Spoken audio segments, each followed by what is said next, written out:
Barrister Robin Farhana আপা উনি নির্বাচনের একটা উদ্যোগ নিয়েছেন এবং এই উদ্যোগে আমরা সকলেই আশুগঞ্জ এবং সরাইল উপজেলার সকল লোক আমরা আজকে একাত্র হয়েছি এবং আমরা ফর্ম নিয়েছি ম্যাডামের জন্য।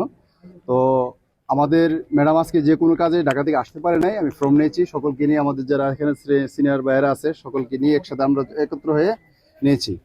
তো আমরা এখন বিশ্বাস করি গণতন্ত্রকে এবং আমরা একটা সরাইল আশুগঞ্জ ভালো একটা ইলেকশন হোক, ফেয়ার ইলেকশন, আমরা এটার পক্ষে এবং সকল দেশবাসী আমরা অনেক দিন পর, বিগত 17 বছর পর আমরা একটা ইলেকশন হতে যাচ্ছে। এই ইলেকশন আমরা দেখতে চাই ফেয়ার ইলেকশন এবং সুন্দর অবাধ একটা সুষ্ঠু ইলেকশন হতে যাচ্ছে।